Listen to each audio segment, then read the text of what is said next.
ओम शांति।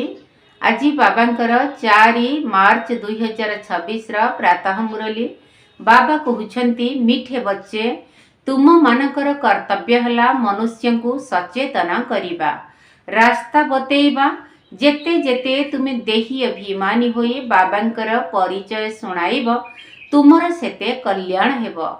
तुम मानकर कर्तव्य है मनुष्य मानकु सचेतन करवा रास्ता बतेवा जेते जेते तुमे देही अभिमानी होई बाबांकर परिचय सुनाइब तुमर सेते कल्याण हेब। बाबा कहले तुमे जेते निजे आत्मिक स्थिति रे रही परमात्माकर परिचय अन्य मानकु देव लोक मानकु जागृत करिव तांको भितरे आत्म सचेतनता सृष्टि करिव से मानकु अमरपुरी बा स्वर्ग को जीवार रास्ता बतेब सेते तुमर कल्याण हेब। काहेकि ना समस्तंकर कल्याण रे जगतर कल्याण रे आमर मध्य कल्याण निहित।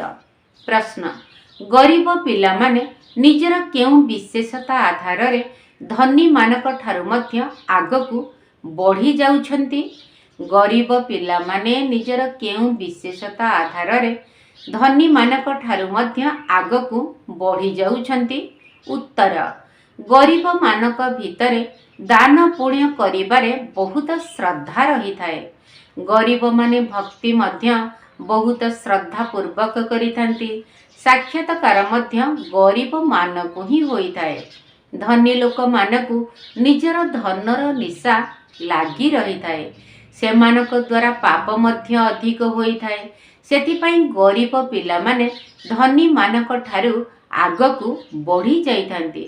बाबा कहले गरीब मानक भितरे दान पुण्य करिबारे भक्ति पूजा पाठ करिबारे बहुत आग्रह थाए एवं गरीब मानक ही साक्षात्कार होई थाए।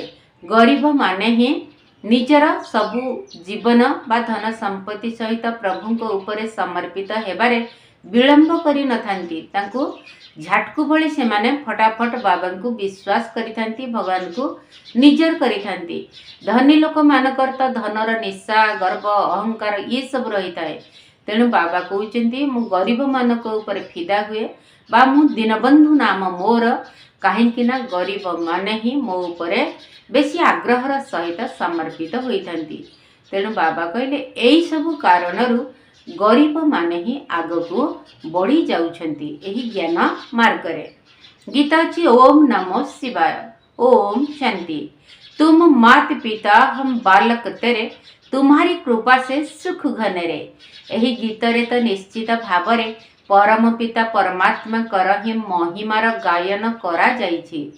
एही महिमा तो बिल्कुल स्पष्ट अटे कारण से ही रचयिता अटंती। लौकिक माँ बापा मध्य तांको पिला मानकर रचयिता अर्थात जन्मदाता अटंती। पारलौकिक पितांको मध्य रचयिता कहा जाउछि। बंधु सहायक एही भली तांकर बहुत महिमा गायन करुछंती किंतु लौकिक पितांकर एते महिमा नहीं। परम पिता परमात्मांकर महिमा ही अलगा। पिला माने तांको ज्ञानर सागर ज्ञानर भंडार कही महिमा करुछंती कारण तांको भितरे समग्र ज्ञान रहिछि। एही पाठ पढ़ा कौनसी पेट पोषिबा पाई नुहे। तांको ज्ञानर सागर ज्ञानर भंडार कुहा जाए। तेबे निश्चित भावरे तांको पाखरे ज्ञान रहिछि किंतु केउ ज्ञान एही सृष्टि चक्र किपरि घुरुछि तांको ठारे सेही ज्ञान ही रहिछि। तेणु सिए ही ज्ञानर सागर पतित पावन अटंती। श्रीकृष्ण को केबे भी पतित पावन बा ज्ञानर सागर कुहंती नहीं। तांकर महिमा बिल्कुल अलगा किंतु उभय भारतवासी ही अटंती। शिव बाबांकर मध्य भारत रे ही महिमा हेउछि। सेथिपाई शिव जयंती मध्य एही ठारे ही पालन करुछंती। श्री कृष्णंकर जयंती एवं गीता जयंती मध्य एही ठारे ही पालन करुछंती। एही तीनोटी जयंती हेला मुख्य शिव जयंती कृष्ण जयंती एवं गीता जयंती। एबे प्रश्न उठुछि जे प्रथमे काहार जयंती होइथिबो शिवंकर ना कृष्णंकर। मनुष्य तो बिल्कुल बाबा को भूली जाइछंती। श्रीकृष्णकर जयंती को बहुत स्नेहर सहित खूब धूमधाम रे पालन करुछंती। शिव जयंती विषय रे सेते काहारी को जणा नाही ना कौनसी गायन अछि। शिव आसी कौन करिछंती तांकर जीवन कहानी विषय रे काहाकू भी जणा नाही। श्रीकृष्ण का विषय रे तो बहुत कथा लिखि देइछंती। गोपी मानकू हरण करिथिले, एमिति करिथिले, सेमिति करिथिले। श्रीकृष्णकर चरित्र विषय रे विशेष भावे गोटिए पत्रिका मध्य बाहरुछि, किंतु शिवंकर चरित्र आदि किछि भी नाही। श्रीकृष्णकर जयंती केबे हेला, पुणी गीता जयंती केबे हेला? श्रीकृष्ण जेतेबेले बड़ हेबे तेबे जाई तो ज्ञान सुनाइबे। श्रीकृष्णकर पिला दिन को तो देखाउछंती, टोकेई रे रखी नदी सेपारी को नहीं गले। देखते ना केमती मथुरारू गोपपुर को धरिकी वसुदेव गले। टिकिए बड़ अवस्थारे रथ उपरे छिड़ा होई चक्र चलाउथिबार देखाइछंती। सेतेबेले सीए 16-17 वर्षर होइथिबे। अधिक चित्र बाल्य अवस्थार ही देखाउछंती। तेबे गीता केबे सुनाइले? सेही समय रे तो सुनाई नथिबे ना, कारण भागवतरे वर्णित अछि जे अमुक को हरण कले, एमिति कले, सेमिति कले। तेणु से समय रे ज्ञान सुनाइबा तो शोभा पाइब नाही। ज्ञान तो सेतेबेले सुनाइबे जेतेबेले वृद्धावस्था आसीब, अर्थात अनुभवी हेबे। गीता मध्य किछि समय पर सुनाइबे। तेबे शिव आसी कौन कले ए कथा किछि भी जणा नाही। समस्ते जेपरी अज्ञान निद्रा रे सोई जाइछंती। बाबा कहउछंती मोर जीवन कहानी विषय रे काहाकू भी जणा नाही। मु कौन करिछि? मोते ही पतित पावन कहउछंती। जेतेबेले मु आसुछि सेतेबेले मो सहित गीता मध्य अछि। मु साधारण वृद्ध अनुभवी शरीर रे आसुछि। शिव जयंती मध्य तुमे माने भारत रे ही पालन करुछ। श्रीकृष्ण जयंती, गीता जयंती एही तीनोटी हेला मुख्य। रामकर जयंती तो परे हेउछि। वर्तमान समय रे जहा किछि हेउछि ताहा परे पालन करा जाई थाए। सत्ययुग त्रेता युग रे जयंती आदि पालन हुए नहीं। सूर्यवंशी मानक ठारू चंद्रवंशी माने उत्तराधिकारी हिसाब रे सारा संपत्ति नहीं थांती। सेठारे आउ कहार महिमा नहीं। केवल राजा मानकर राज्याभिषेक पालन करुथिबे। जन्मदिन तो आजिकाली समस्ते पालन करुछंती। ताहा तो साधारण कथा। श्रीकृष्ण जन्म हेले, बड़ हेले, परे राजकार्य चलाइले। एथिरे महिमा करिबार तो कौनसी कथा ही नहीं। सत्ययुग त्रेता युगरे सुखर राज्य चली थाए। सही राज्य केबे किपरि स्थापन हेला ताहा तुम मानकर बुद्धि रे अछि। बाबा कहउछंती पिला माने मु कल्प कल्प कल्पर संगम युगरे आसुछि। कली युगर शेष हेला पतित दुनिया, सत्य युगर आरंभ हेला पवित्र दुनिया। मु तुमर पिता, तेणु तुम मानकु संपत्ति निश्चित देवी। कल्प पूर्वरु मध्य तुमको वर्षा देइथिली। सेथिपाई तुमे माने शिव जयंती पालन करि आसुछ। किंतु मोर नाम को भूली जिबा कारणरु श्रीकृष्णकर नाम लिखि देइछ। शिव बाबा ही सर्वश्रेष्ठ अटंती ना। प्रथमे तो तांकर जयंती हेब, तापरे जाई साकार मनुष्य मानकर जयंती हेब। वास्तव रे आत्मा माने तो प्रथमे समस्ते उपरु ओह्लाई छंती। मोर मध्य अवतरण होईछि। श्रीकृष्ण तो माता गर्भरु जन्म नेइथिले, पालना नेइथिले। एठारे समस्तंकु पुनर्जन्म रे आसीबाकु ही पड़िबो। शिव बाबा एठाकु आसुछंती सत, किंतु पुनर्जन्म नेउ नाहंती। तेबे ए सब कथा बाबा आसी बुझाउछंती। ब्रह्मा विष्णु शंकरंकर त्रिमूर्ति चित्र देखाउछंती ना। कुहंती ब्रह्मा का द्वारा स्थापना, कारण शिवंकर निजर तो शरीर ही नहीं। सी निजे आसी शुणाउछंती जे मु यांकर वृद्ध शरीर रे आसुछि। ये निजर जन्म को जानी नाहंती। यांकर बहुत जन्मर यह शेष जन्म अटे। तेबे प्रथमे प्रथमे बुझाइबाकु पड़िब जे शिव जयंती बड़ ना श्रीकृष्ण जयंती बड़। जदि श्रीकृष्ण ही गीता शुणाउछंती तेबे गीता जयंती तो तांको जन्मर बहुत वर्ष परे हेबा उचित, कारण श्रीकृष्ण बड़ हेबे। एहा सबु बुझिबार कथा ना, किंतु वास्तव रे शिव जयंती परे परे तुरंत गीता जयंती आसुछि। एही पॉइंट को मध्य बुद्धि रे राखिबाकु हेबा। पॉइंट तो अनेक अछि जहाकु नोट न कले मने रहिब नाही। ब्रह्मा बाबा तांकर केते निकटतर अछंती, तांकर रथ मध्य अटंती, किंतु सीए मध्य कहउछंती जे समय अनुसारे सब पॉइंट मने पड़ी जीव, ताहा बहुत कष्टकर कथा। बाबा बुझाउछंती समस्तंको प्रथमे दुई जन पितांकर रहस्य बुझाओ।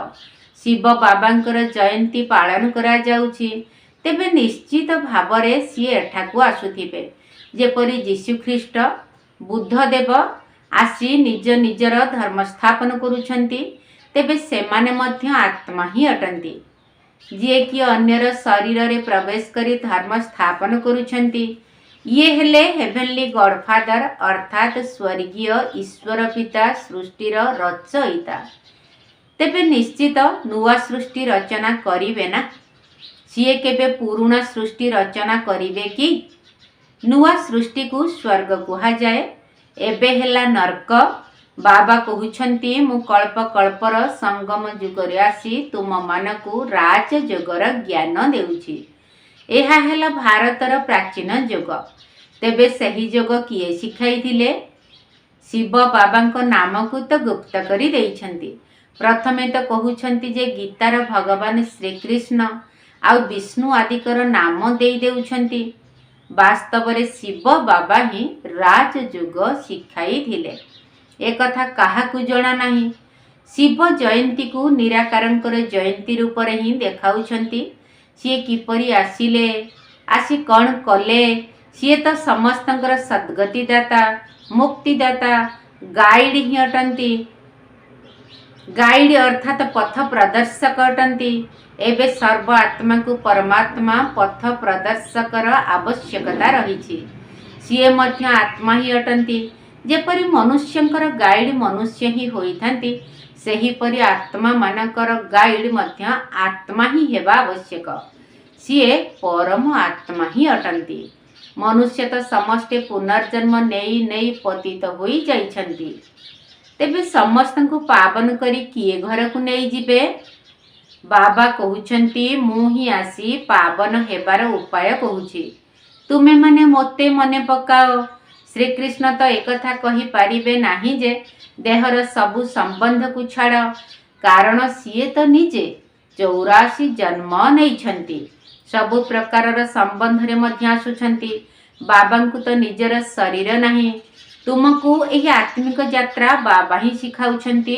एहा हेउछि आत्मिक पितांकर आत्मिक संतान प्रति आत्मिक ज्ञान। श्रीकृष्ण कहार आत्मिक पिता तो नुहंती ना। मु सबु आत्मा मानकर आत्मिक पिता एवं गाइड मध्य अटे। मुक्तिदाता, पथ प्रदर्शक, आनंदर भंडार, सदा पवित्र, सबु किछि मो पाई ही कहा जाउछि। एबे मो एही शरीर द्वारा तुम आत्मा मानकु ज्ञान देउछि। तुमे मध्य शरीर द्वारा ज्ञान ग्रहण करुछ। सीए हेले गॉड फादर ईश्वर पिता। सी निजर रूप संबंध रे मध्य बताइछंती किए? शिव बाबा। जेमिति आत्मा बिंदु सेमिति परमात्मा मध्य बिंदु अटंती। एहा मध्य नियति अटे। बाबा कहले एहा मध्य नियम। एते छोट तारका सदृश आत्मा भितरे 84 जन्मर पाठ भरी होई रही। वास्तव रे एहा को ही बड़ प्राकृतिक कथा कुहा जीव। एहा ही नियति अटे। बाबांकर मध्य ड्रामा रे पाठ रही, जिए कि भक्ति मार्ग रे मध्य तुमर सेवा करुछंती। तुम आत्मा रे 84 जन्मर पाठ अविनाशी अटे। एहा को ही कुहा जाउछि नियति। एहार वर्णना किपरि करा जीव? आत्मा एते छोट एक कथा सुनी आश्चर्य हेउछंती। आत्मा मध्य तारका सदृश किंतु संपूर्ण 84 जन्म भोग करुछि। सुख मध्य संपूर्ण भोग करिब, एहा ही प्रकृति अटे। बाबा मध्य आत्मा ही अटंती, किंतु सीए हेले परमात्मा। तांक भितरे सृष्टिर सबु ज्ञान भरी होई रहिछि, जहाँकि पिला मानकु बुझाउछंती। एसबु हेला नुआ कथा। नुआ लोक माने सुनिले कहिबे एमानकर ज्ञान कौनसी शास्त्र पुराण रे मध्य नाही। किंतु जेउ माने कल्प पूर्वे सुनिथिले, वर्षा नेइथिले, सही माने ही एठाकु आसुछंती। धीरे धीरे वृद्धि प्राप्त हेउछि, एथिरे समय लागुछि। प्रजा मध्य अनेक हेउछंती, ताहा तो बहुत सहज, किंतु राजा हेबारे बहुत परिश्रम रहिछि। जेउ माने बहुत धन दान करंती, से माने राजा घरे जन्म नहीं थांती। गरीब माने मध्य निजर शक्ति मुताबक जहा किछि दान करुथिबे, सेथिरे सेमाने मध्य राजा हेबे। जेउ माने निष्ठापर भक्त थांती, सेमाने मध्य दान पुण्य करंती। साहुकार मानक द्वारा पाप मध्य अधिक हेउथिबो, किंतु गरीबंक भितरे भगवानक प्रति बहुत श्रद्धा थाए। सेमाने बहुत स्नेहर सहित अल्प किछि भी दान करिदेले मध्य तांको बहुत मिली थाए। गरीब माने भक्ति मध्य बहुत करंती, कुहंती दर्शन दिया नचेत गला काटी देबो। साहुकार एपरि केबे कहिबे नाही। साक्षात्कार मध्य गरीब को ही होई थाए एवं सेही माने ही अधिक दान पुण्य करिथांती। राजा मध्य सेही माने ही होई थांती। पैसा वाला लोकन को बहुत अहंकार थाए। एठारे मध्य गरीब मानकु 21 जन्मर सुख मिलुछि। गरीब मध्य अधिक अछंती। साहुकार माने शेष समय रे आसीबे। तेबे भारत जे कि एते उच्च थिला, सी पुणी एते गरीब किपरि हेला, से कथा तुमे माने ही जानिछ। जेतेबेले द्वापर आरंभरे भूमिकंपरे महल इत्यादि सबु नष्ट होई जिव, भारत गरीब होई जिव। रावण राज्य हेबा द्वारा हाहाकार होई जाए। तेणु एही भली जिनिस अर्थात महल आदि रही परिब नाही। प्रत्येक जिनिसर आयुष्य तो थाए ना। सेठारे मनुष्य मानकर आयुष्य जेपरि अधिक थाए, सेहीपरि घरर आयुष्य मध्य अधिक होई थाए। सुनार मार्बलर बड़ बड़ घर तैयारी होई चलिब। सुनार महल तो बहुत मजबूत हेब। नाटकरे मध्य देखाई थांती ना, युद्ध लगी थाए, घर द्वार सब भांगी रुजी जाए, पुणी तैयारी होई जाए। सेगुड़िक सेही भली तैयारी होई थाए। स्वर्गरे महल आदि जहा किछि तैयारी करिबे, एमिति नुहे जे मिस्त्री माने किपरि तैयारी करिबे ताहा मध्य देखाइबे। हाँ, एतिकी जानुछंती जे कल्प पूर्व भली घर तैयारी हेब। विवेक कहुछि आगकु गले तुमकु सबु साक्षात्कार हेब। तेबे एसबु कथारे पिला मानकर कौनसी संबंध नाही। पिला मानकु तो पाठ पढ़िबाकु हेब, स्वर्गर मालिक हेबाकु पड़िब। स्वर्ग एवं नरक तो अनेक थर पास होईछि। एबे स्वर्ग एवं नरक उभय पास होई जाइछि। एबे हेउछि संगम युग। सत्य युगरे ज्ञान रहिब नाही। वर्तमान तुम मानकु पूरा ज्ञान मिलिछि। लक्ष्मी नारायण को यही ज्ञान किए देइथिला, से कथा एबे तुमे माने जानुछ।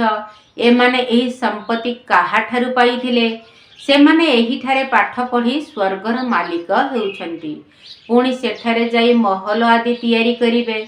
सर्जन बा डाक्तर माने मध्य बड़ बड़ डाक्तरखाना तैयारी करिथांती ना। बाबा पिला मानकु दिनकु दिन ज्ञानर नुआ नुआ पॉइंट सुनाउछंती। तुमर धंदा हला मनुष्य मानकु सचेतन करिबा, रास्ता देखाइबा।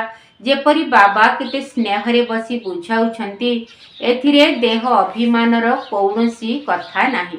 बाबा केबे भी हेले देह अभिमानी होई परिबे नाही। तुमको देही अभिमानी हेबारे ही परिश्रम करिबाको पड़ुछि। जेउ माने देही अभिमानी होई बाबांकर परिचय देउछंती, बुझिबाकु हेबो जे सेमाने अनेकंकर कल्याण करूछंती। प्रथमे देह अभिमान आसे, तापरे पुणी अन्यान्य विकार सबु आसीथांती। लड़ाई झगड़ा करिबा, नवाबक भली व्यवहार करिबा, ए सबु हेला देह अभिमान। जदिओ एहा आमर राजयोग, किंतु बहुत साधारण भावरे रहिबाकु हेब। किंतु टिकिए टिकिए कथारे अहंकार आसी जाउछि। जदि कौनसी सौकिया घड़ीटीए देखिले तेबे इच्छा हेब पिंधिबा पई, मन भितरे विचार चलिब।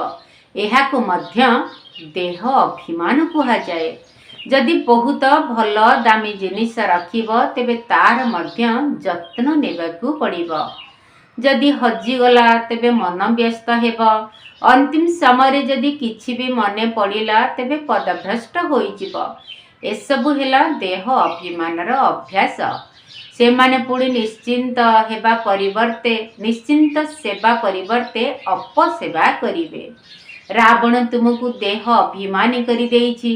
तुमे देखुछ बाबा केते साधारण भावरे चलुछंती। समस्तंकर सेवा को देखा जाई थाए। महारथी पिला मानकु सेवा द्वारा निजर अवस्था को मजबूत करिबाकु पड़िबो। महारथी मानकु ही चिट्ठी लेखा जाई थाए जे तुमे अमुक जगह को जाई भाषण कर। जणे अन्य जन को सेवा करिबा पई डाकिथांती, किंतु पिला मानक भितरे देह अभिमान बहुत रहुछि। जदियो भाषण करिबारे बहुत पारंगम, किंतु निज भितरे आत्मिक स्नेह नाही। देह अभिमान संबंध को खराब करी देउछि। कौनसी कथारे तुरंत बिगड़ी जिबा एभଳି मध्य हेबा उचित नहे। सेथिपाई बाबा कहउछंती जदि काहाकू किछि पचारिबार अछि तेबे बाबांकु आसी पचार। जदि केही पचारिबे बाबा आपणकर केते जण पिला, तेबे बाबा कहिबे पिला तो अगणित, किंतु केही सुपुत्र केही कुपुत्र मध्य अछंती। तेबे एभଳି बाबांकर तो आज्ञाकारी विश्वस्त होई रहिबा उचित ना। अच्छा मीठा मीठा शिकिल दे संतान मानक प्रति माता पिता बाप दादांकर मधुर स्नेह संपन्न शुभेच्छा एवं सुप्रभात। आत्मिक पितांकर आत्मिक संतान मानकु नमस्ते। आम आत्मिक संतान मानकर आत्मिक बाप दादांकु नमस्ते नमस्ते नमस्ते एवं सुप्रभात। धारणा पाई मुख्य सार प्रथम पॉइंट, देह अभिमान रे आसी कौनसी प्रकारर फैशन करिवार नाही। कौनसी जिनिसर अधिक शौक रखिबार नाही। बहुत बहुत साधारण भावरे चलिबाकु हेब। देह अभिमान रे आसी कौनसी प्रकारर फैशन करिबार नाही। कौनसी जिनिसर अधिक शौक रखिबार नाही। बहुत बहुत साधारण भावरे चलिबाकु हेब। द्वितीय पॉइंट, परस्पर भितरे बहुत बहुत स्नेह रे चलिबाकु हेब। केबे हेले संबंध खराब करिबा उचित नुहे। बाबांकर सुपुत्र संतान हेबार अछि, अहंकार रे केबे हेले आसीबार नाही। परस्पर भितरे बहुत बहुत स्नेहर सहित चलिबाकु हेब। केबे हेले संबंध खराब करिबा उचित नुहे। बाबांकर सुपुत्र संतान हेबार अछि, अहंकार रे केबे हेले आसीबार नाही। वरदान, निज भाग्यर एवं भाग्य विधातांकर गुणगान करुथिबा सदा प्रसन्न चित भव। निज भाग्यर एवं भाग्य विधातांकर गुणगान करुथिबा सदा प्रसन्न चित भव। समस्त ब्राह्मण पिला मानकु जन्म हेबा मात्रके जन्मसिद्ध अधिकार रूपरे मुकुट, तिलक एवं सिंहासन प्राप्त होई थाए। तेणु एही भली चमकुथिबा भाग्यर तारका को देखि निजर भाग्यर एवं भाग्य विधातांकर गुणगान कर, जहा द्वारा तुमे गुण संपन्न होई जिब। किंतु निजर दुर्बलता गुड़िकर गुणगान कर नाही, केवल भाग्यर ही गुणगान कर। जदि सर्वदा प्रश्न ठारू ऊर्ध्वरे रहिब तेबे जाई सर्वदा प्रसन्नचित होई रहिबार वरदान प्राप्त हेब एवं अन्य मानकु मध्य सहजरे प्रसन्न करि परिब। स्लोगान, इकोनॉमी एवं इकोनॉमी अर्थात मितव्ययी होई चलिबा ही ब्राह्मण जीवन रे सफलतार आधार अटे। इकोनॉमी एवं इकोनॉमी अर्थात मितव्ययी होई चलिबा ही ब्राह्मण जीवन रे सफलतार आधार अटे। अव्यक्त इशारा, निश्चयर मूल दुआ को मजबूत करी सर्वदा निर्भय एवं निश्चिंत रुह। निश्चय सर्वदा निश्चिंत ही करी थाए एवं जी सर्वदा निश्चिंत स्थिति रे रही कार्य करी थाए से सबुथिरे सफलता प्राप्त करी थाए। काहेकि ना निश्चिंत स्थिति रे बुद्धि यथार्थ निर्णय नहीं थाए। तेबे यथार्थ निश्चयर आधार हेला ନିଶ୍ଚୟ ବୁଦ୍ଧି, ନିଶ୍ଚିନ୍ତ ବୁଦ୍ଧି, ସେଥିରେ ଭାବିବାର ମଧ୍ୟ ଆବଶ୍ୟକତା ନଥାଏ। ଆଚ୍ଛା, ଓମ୍ ଶାନ୍ତି।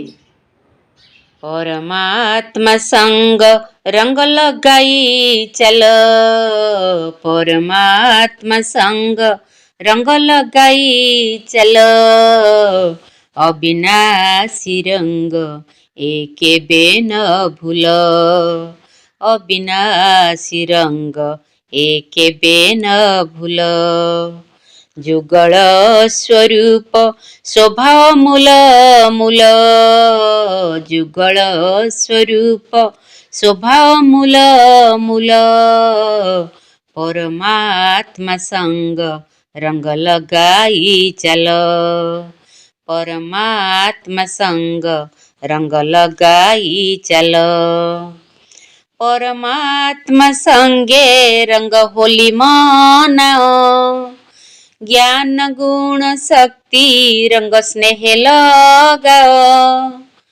परमात्मा संगे रंग होली मनाओ, ज्ञान गुण शक्ति रंग स्नेह लगाओ, सावधान माया लुचि करुछि गेल, सावधान माया लुचि करुछि गेल, परमात्मा संग रंग लगाई चल, परमात्मा संग रंग लगाई चल, होली माने बीती गला बिंदु लगाओ, होली होई गली बाबा साथी रे रुह, होली माने बीती गला बिंदु लगाओ, होली होई गली बाबा साथी रे रुह,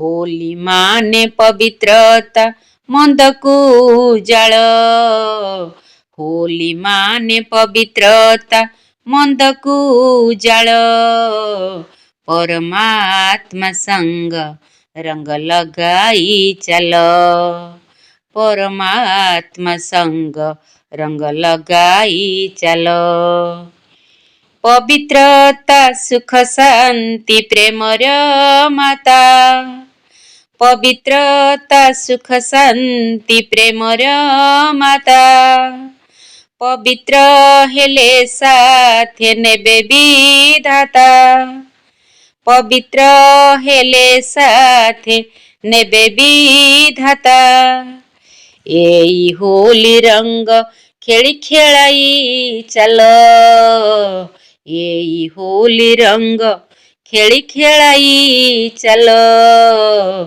परमात्मा संग रंग लगाई चल, परमात्मा संग रंग लगाई चल, परमात्मा संग रंग लगाई चल, परमात्मा संग रंग लगाई चल, अविनाशी रंग एके बेन भूल, जुगल स्वरूप स्वभाव मूल मूल, जुगल स्वरूप स्वभाव मूल मूल, अविनाशी रंग एके बेन भूल, अविनाशी रंग एके बेन भूल, परमात्मा संग रंग लगाई चल, परमात्मा संग रंग लगाई चल,